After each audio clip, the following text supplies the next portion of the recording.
22nd of May and it's snowing. You're John. I'm Dave.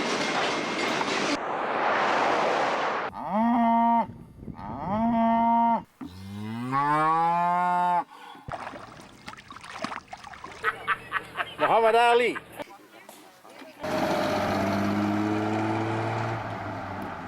He's got a heart made of yellow barley straw.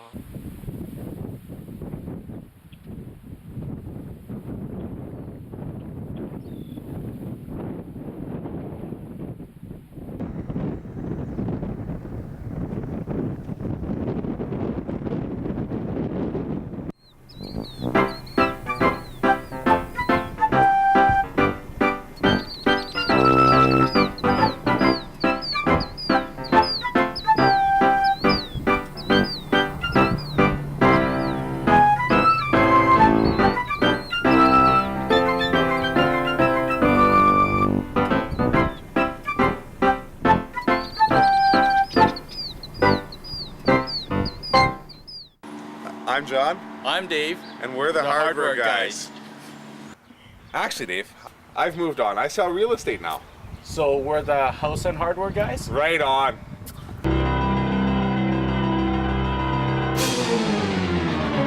One-room schoolhouses are like families, and they thought of themselves as families. Where they learned was in that one-room schoolhouse. Not like today when we have so many other influences like the internet and television and radio. From my understanding of, because I think my father was actually in a one-room school sort of thing, but the grade 8s helped the grade 5s and whatever, so it was a continuous sort of learning circle. They would have only attained a grade 8 or grade 10 back then. Typically right now, those are the people that are running our society, with only a grade 8 or grade 10. Like typically most of the business owners in town were probably from that era. You know, like I know my father, he doesn't have a full grade 12. I don't know if he's got like a grade 9 or grade 10, but they've been in business for a lot of years. So you look kind of down all the business owners, you know, and they've done very well for themselves. The one-room schoolhouse was a community. Exactly. Yeah, it was a community. Well, I think that's why the deeper learning. Like, yeah, you learn things. You learn principles. Yeah. Yeah. Bye. I had no idea what I was going to be. I had no plans of being a teacher or going to school. I think I was planning to just drive truck, you know, for another while, another year or something like that. But my mother wanted me to be a teacher. And she wanted me to be a teacher so much so that I remember her crying over it. You know, she's so saddened that I wasn't thinking about going for a teacher. And our family was always close. And I felt sorry for my mother, I think, and I think at that time I said, okay, just for you, Mom, I'll go to Teachers College. And I did. I went to Teachers College because I did it for her. And got to like it and became a teacher for 37, 38 years.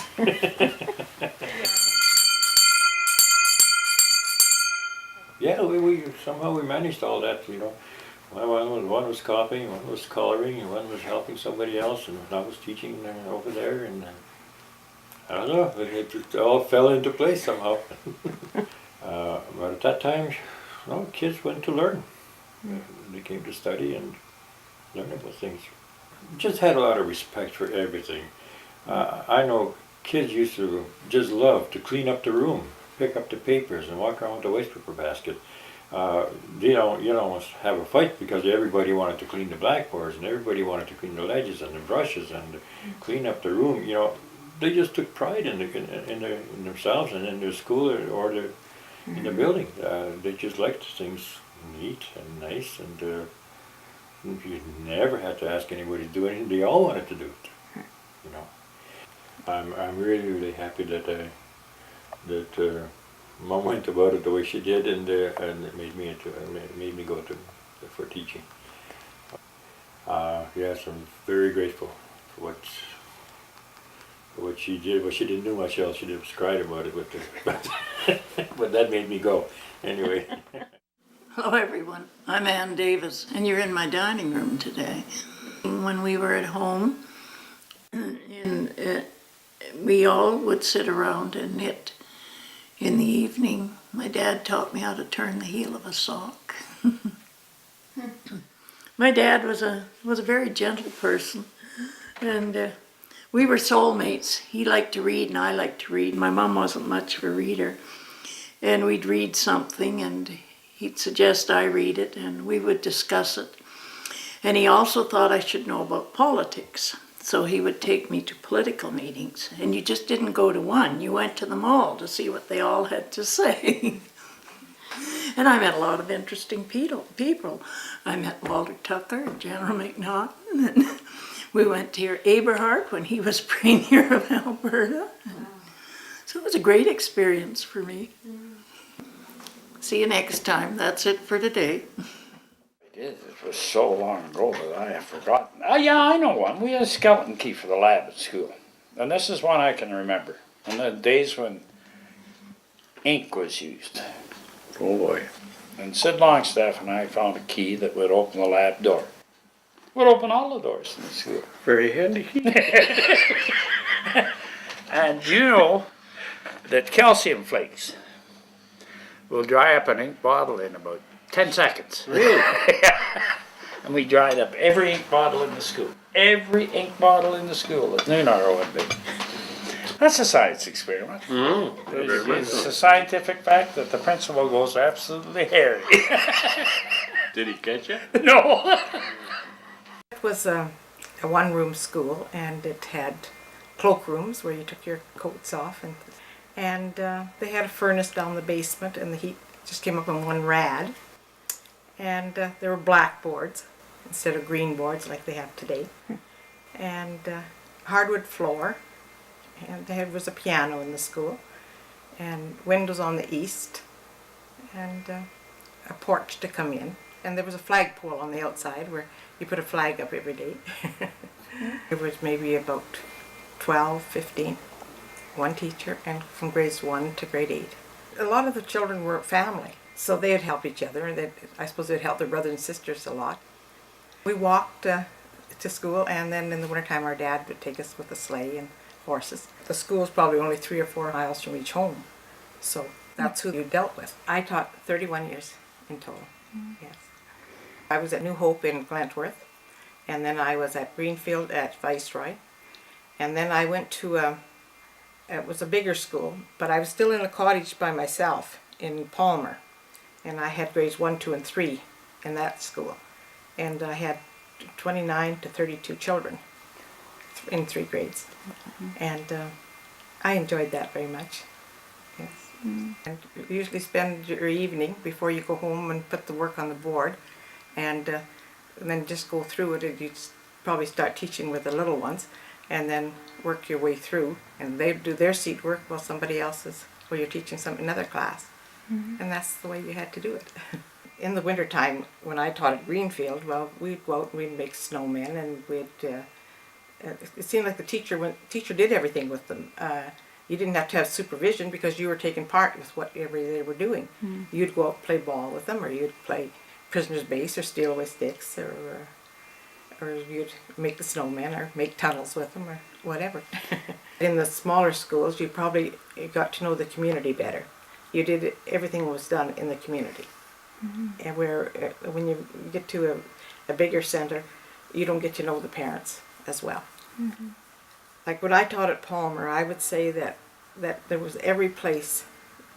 I was in every home for supper in Palmer. That was the kind of community it was. There was no power in the schools in those days, and that was in the 50s, in the late 50s, and no running water, and the furnace was either coal or oil, the furnace, and one of the students, usually a grade 8 student or 7, looked after the fires and did the janitor work, and that's the one that went through for a teacher, and she's retired now. And she wrote to me at Christmas time. She said, "I was just thinking the other day about Greenfield, when we used to have those Friday hot lunches. That was fun. Now schools are so big and kids are bused so far. The city schools are so large now. You hardly know half the people, and kids don't have to interact with the different age groups, only their own age. It's a shame. I think they miss out on something. I know they can learn more, but that isn't everything.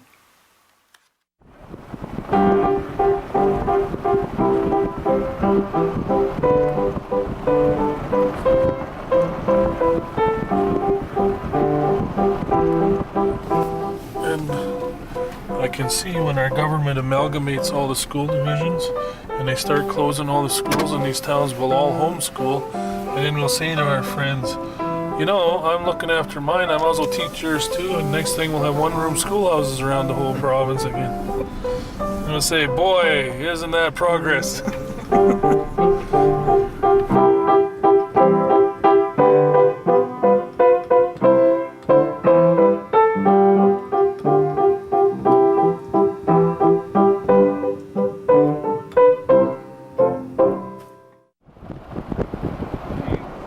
Building or fixing two-stroke motors like lawnmowers and those type, redoes the carburetors and everything on them.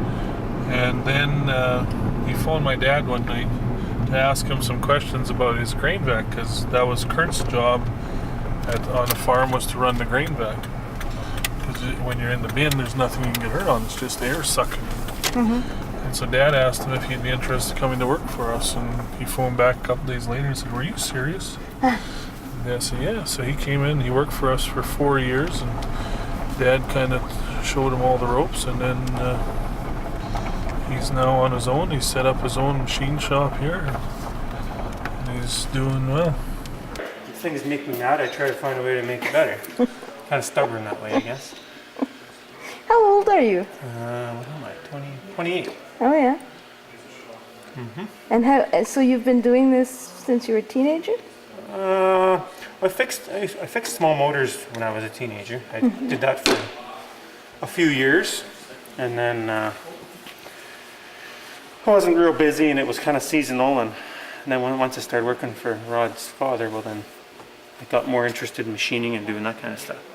I like machining, but I never had a chance to try it before. That was the biggest thing. Yeah. I always found it neat when they were running things, but I got a chance to try it, and I liked it more than I thought. So now I just kind of made it into a profession. When blowers come in, we put them in the stand, and we tear them apart and put them together. And this is where the first step of the procedure happens here. This is what the blower looks like when it's finished. This is what we do, build this up so it pulls better or whatever section. 'Cause these have to be all machine tolerance and things like that. Rod's father taught me how to do this. He did, eh? Yeah, and always had a liking for mechanics and machining and all that kind of thing. So that's how we just kind of all went together. This is what's the heart and soul of the operation right here. If I don't have these, I can't do anything. Oh, these are your tools. These are the tools that I use for the trade. I've got too much junk up here, I think. Oh, well, I should hold it. Oops, sorry. Okay, this I call the voice man. This is a tool that we found that we use. They would use these in the mines, actually. Voice man on. And in the mines where people couldn't see, in the dark areas. Oh, yes. So we found this thing, and it plugs into any digital machining tool that you can use for machining. And now I got it turned on now. And now it'll measure whatever I want. 0.4605 inches. That's what makes everything work. It's a little more expensive, but it's, you know, you gotta have the tools for the trade. That's great. So that makes it work. You can plug it in any digital machining tool, so that, you know, I just buy different. I got a dial indicator down here, same thing. You plug it into this, and it does the same thing. That's just perfect. So that's what I use for doing all my setup work for machining things. Yeah. Rebuilding these blowers, there's a lot of tools that you can't buy. I got a whole wall of stuff over here, actually. I guess that would be the easiest thing. Like, these are all just things to line up stuff and drivers and things. We can't buy all this stuff, so we have to build it all. There's this whole wall of stuff. And you built everything. I built everything and made it how I wanted it. Yeah. It's called a crankshaft grinder, this machine here. This was my first purchase, this lathe here. I'd used them up at Glenn's there, but I wasn't comfortable with trying to learn on somebody else's machine, so I bought this one to kind of learn on. And of course, they just don't adapt everything to visually impaired people's needs.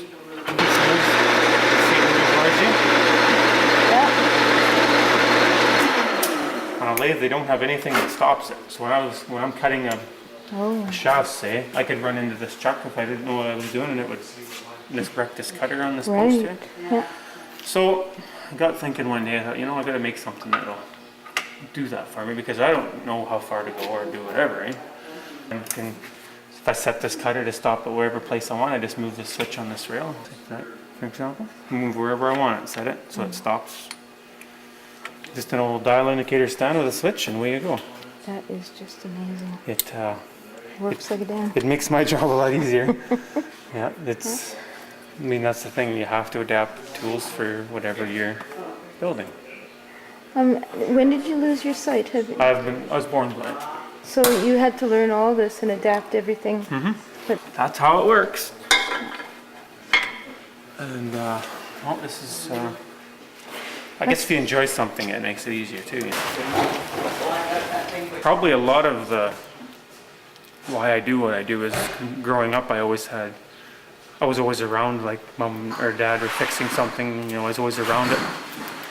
They never ever said, "Well, you shouldn't be there. You can't do this." They didn't say because you're blind you can't go out here and go here and do that there.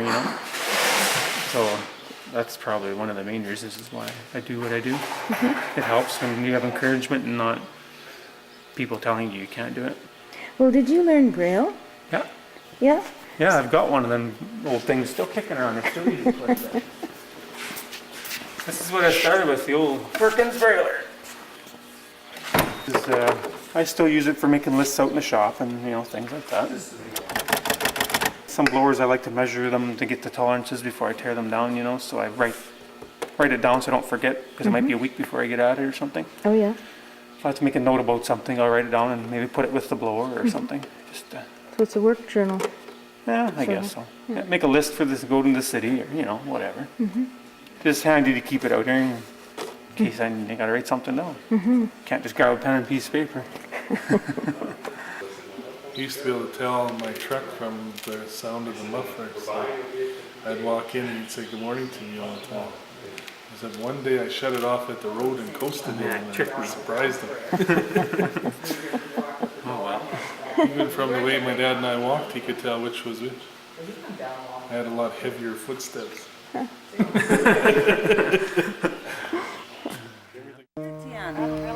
One for you.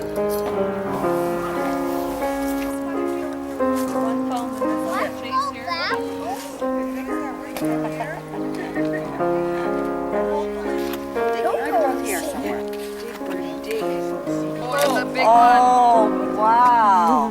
Whoa, look at that.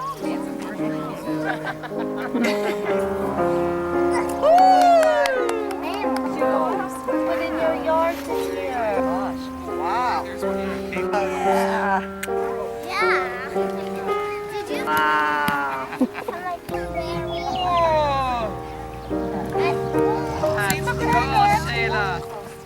Mom, look at like T-Rex. He's nasty. You have it over there too? Why is this? Oh my goodness. Okay, try. Oh, you have a big Try. collection. Oh, wow. It's a biggie. That's a huge one.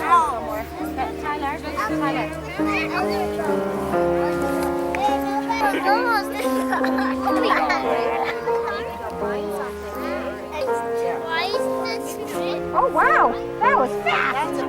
So there must be another one in there, hey?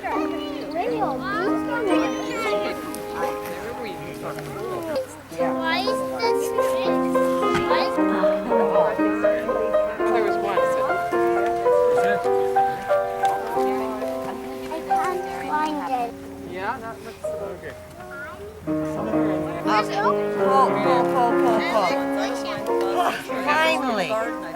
Thank you to Victoria, Darian. Wow, that's a nice Me and one, Darian, isn't we it? found it. Me and Darian, we found that dinosaur bone. Great. Wow. Oh, Darian. So happy. We're digging in China now. That's always good. Looking for that second hole. She's so funny. She's so genuine. Why is this green? What? Darian. I don't know where my Why is this green?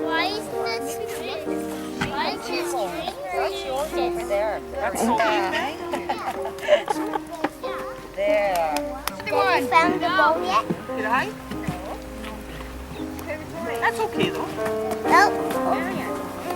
I was helping you guys. Dinosaur bones and dinosaur bones. Yeah. Why is this green? Why is this You're a good digger. Why is this green? Why is this green?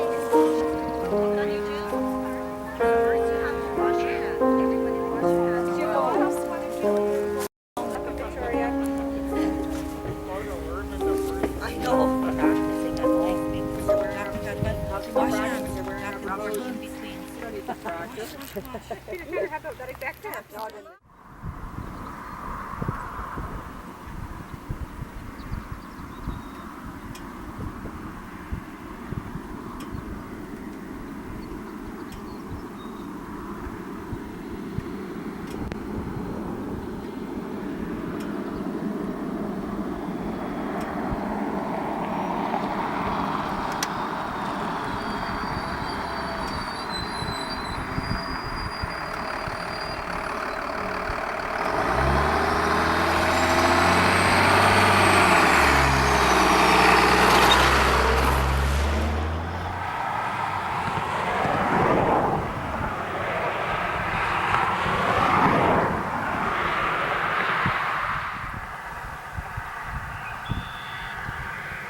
Say hi, Gibby. Cheese. A, B, C, D, E, F, G, 2, 3. Oh, skidding out, eh? Can you do that? There. Are you gonna wave? Say cheese, Gibby. Gibson. Whoa, where are you going? Where are you going, buddy? Take Jasper for a ride on the back. Yeah, take him for a ride on the back. Here, let's turn you around. Holy smokes. You got some strong legs there, buddy. Hi. Cheese. Cheese. You guys gonna race?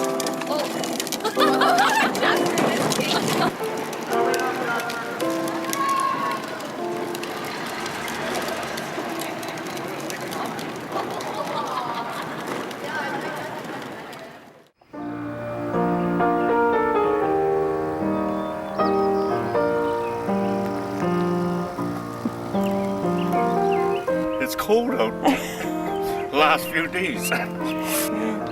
Didn't get the snowfall that they were predicting, but that's okay. But it's been cool the last few mornings.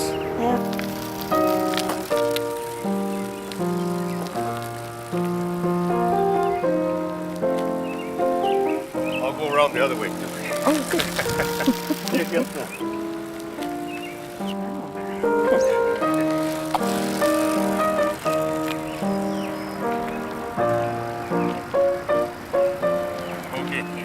Okay, I'm gonna get dizzy. Thanks, Willie. Yeah, bye.